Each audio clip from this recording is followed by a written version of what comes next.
तेजस्वी, ओजस्वी और प्यारे बच्चों, बोर्ड का एग्ज़ाम बिल्कुल पास आ गया है।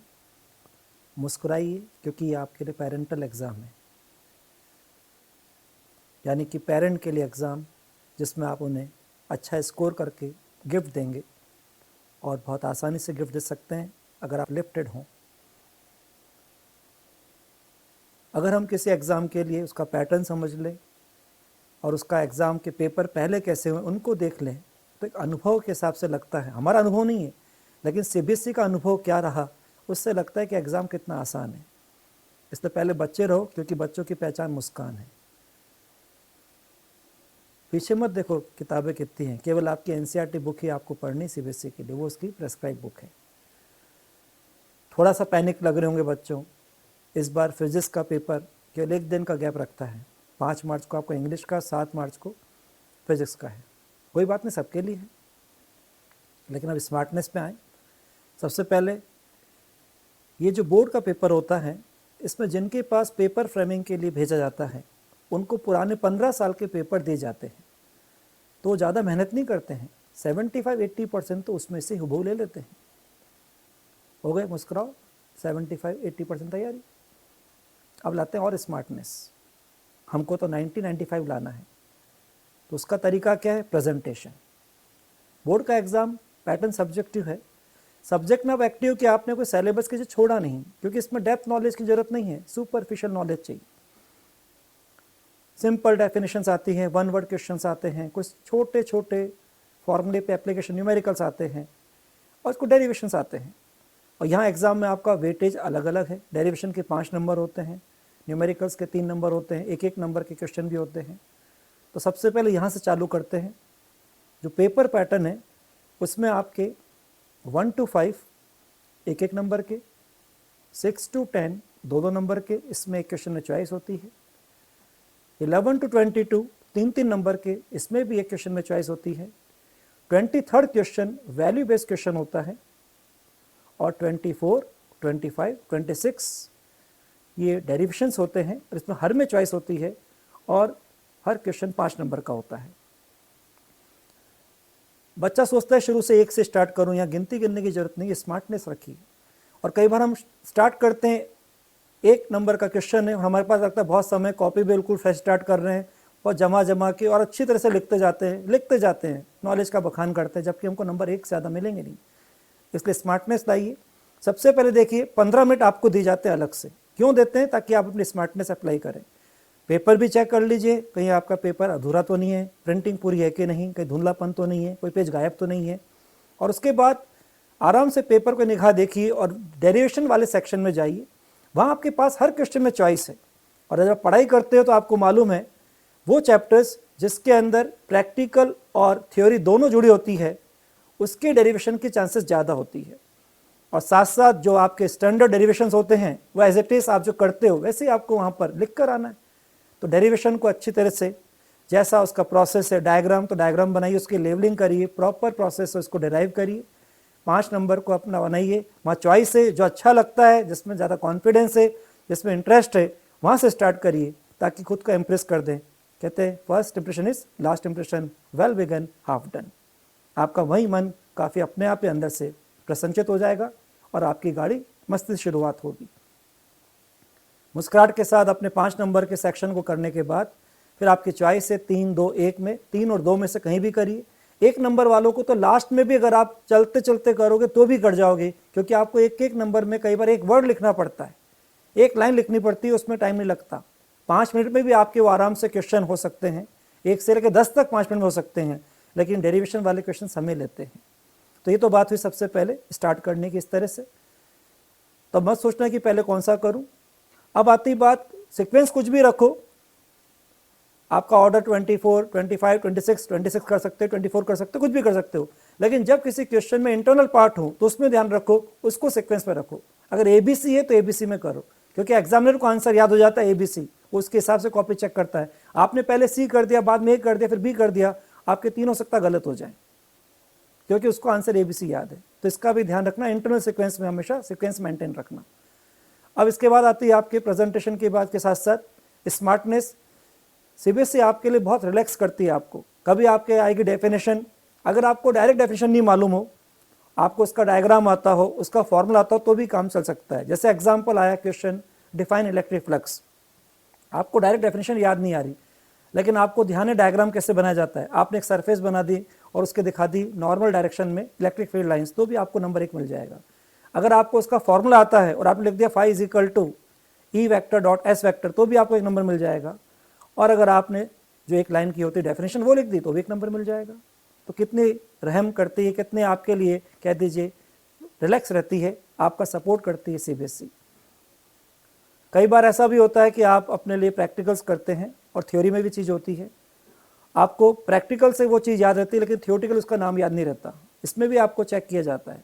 आपने प्रैक्टिकल किया मीटर ब्रिज, बच्चा आके बाद में बोलता है सर क्वेश्चन ही नहीं है मीटर ब्रिज का, जबकि क्वेश्चन आता है स्लाइट वायर ब्रिज के नाम से, जो इसका दूसरा नाम है। इसलिए आपको अदर नेम भी मालूम होने चाहिए।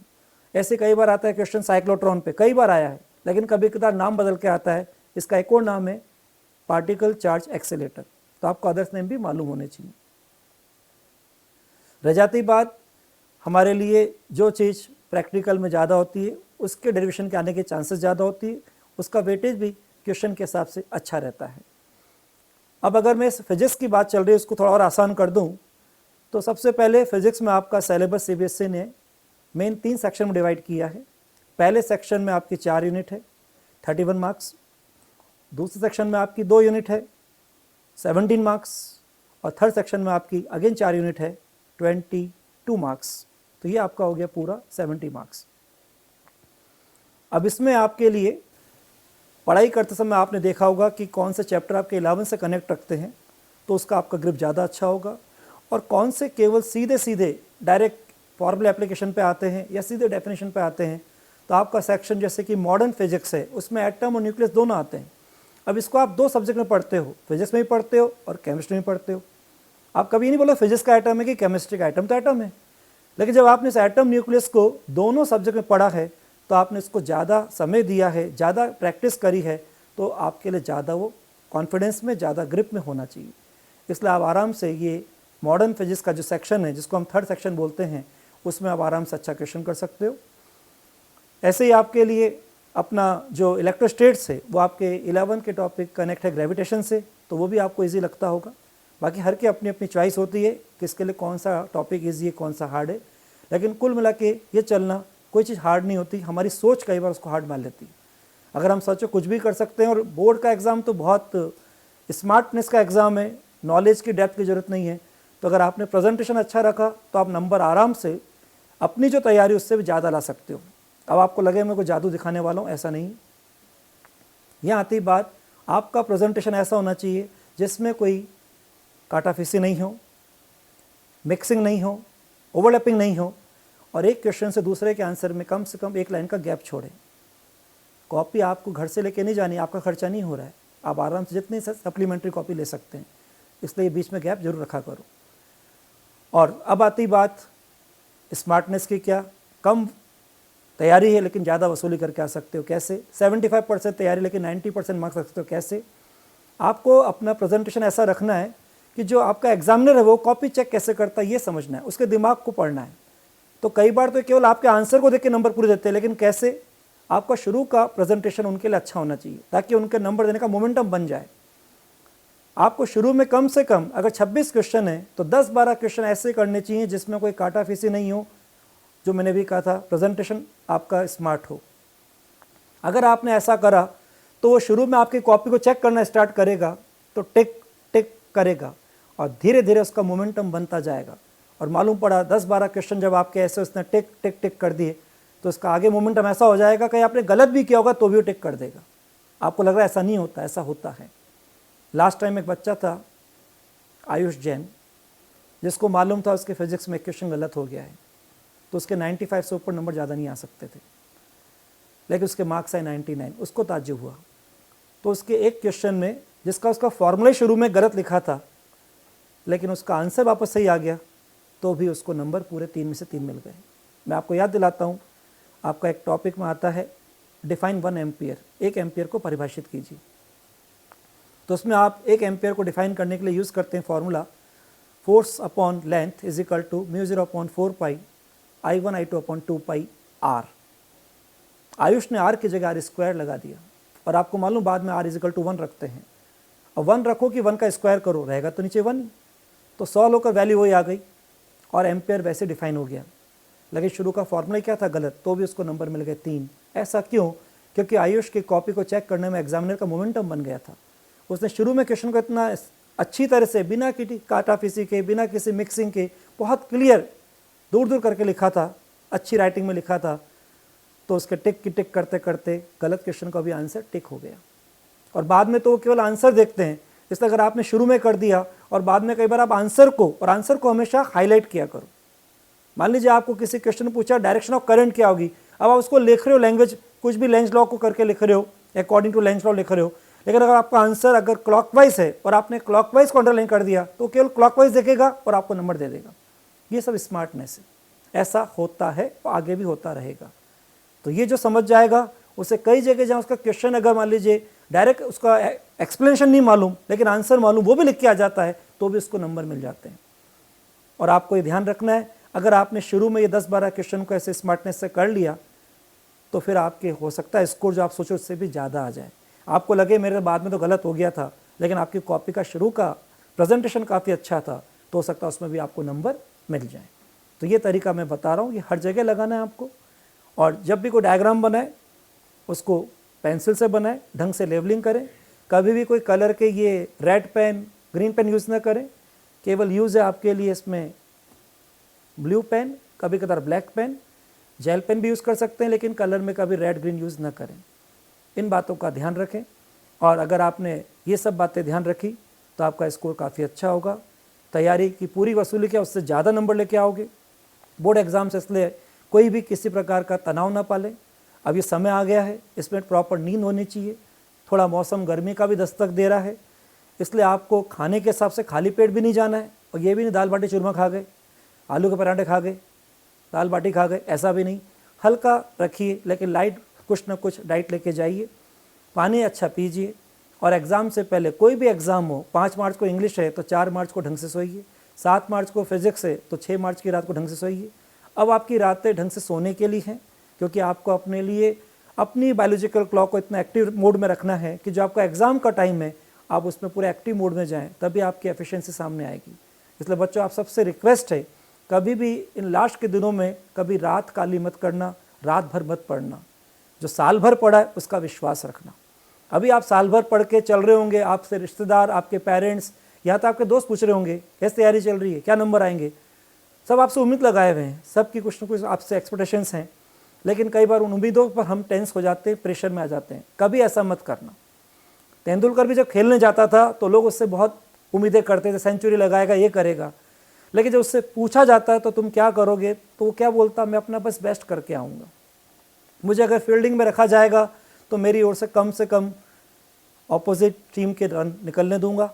मुझे अगर बॉलिंग पे भेजा जाएगा तो इकोनॉमिकल रेट ध्यान रखूंगा, और अगर मान लीजिए बैटिंग में रखा जाएगा तो कम से कम बॉल को वेस्ट करूंगा, और अपने लिए अगर रख रहा है कि मैं स्कोर अच्छा कर सकता हूं तो वो पूरा प्रयास करूंगा, पेशेंस रखते हुए अपना बेस्ट करने का प्रयास करूंगा। ये वो बोलता था और उसने जो बोला करके दिखाया। तो यही आपका तरीका है। आप भी ज़्यादा अपनी बातों को किसी से मत बोलो, भाई सोचो, एक छोटे छोटे टारगेट डिसाइड करो जो फिजिबल हो, अचीवेबल हो, और उनके पीछे अगर आप अच्छे अंदर की अपनी जो ताकत है उसके साथ, और अपनी जो ताकत स्माइल है उसके साथ जाओगे तो निश्चित रूप से बिना किसी डर के जाओगे, और जब निडर होकर जाओगे तो पक्की बात है विजयी होके आओगे। कोई भी काम हो कभी उसको टेंशन से नहीं, अटेंशन से करो। कोई भी चीज़ में डिप्रेशन नहीं, हमेशा अपना इंप्रेशन महसूस करो, और सबसे पहले महसूस करो आप ह्यूमन बीइंग हो जिसके लिए कोई काम इम्पॉसिबल नहीं है। ये तो बहुत छोटे से एग्ज़ाम है, निर्जीव वो आपका एग्ज़ाम का कागज़ होगा, और एक एग्ज़ाम कभी आपकी ज़िंदगी को डिसाइड नहीं कर सकता। इसे हमेशा ध्यान रखना। कोई भी चीज़ हो, सामने की कंडीशन अगर आपके कंट्रोल में नहीं हो और उसमें आपका रोल नहीं हो तो हमेशा रखो बोल्डनेस, और कहते हैं boldness changes everything. So be bold, be cool, be relax, be confident and be positive. All the above 5 can change anybody life. तो जो बोल्ड होके जाएगा वो इस बोर्ड एग्ज़ाम को फोड़ के आएगा, नंबर जोड़ के आएगा और कुछ छोड़ के नहीं आएगा। इसलिए मुस्कुराते रहो, महकते रहो, चमकते रहो, चहकते रहो, दमकते रहो, याद करते रहो, याद आते रहो, प्रसन्नचित रहो, प्रफुल्लित रहो, आनंदित रहो, आह्लादित रहो और ऐसे ही विश्वास के साथ ज़िंदगी सफ़र में आप हर एग्ज़ाम को अपने विश्वास से देते रहो। आने वाले सभी बोर्ड के जो आपके एग्ज़ाम्स के सब्जेक्ट हैं उनके लिए बहुत बहुत शुभकामनाएं। Give your best, do your best, all the best. निडर होकर जाइए और विजय के आइए। विजयी भव।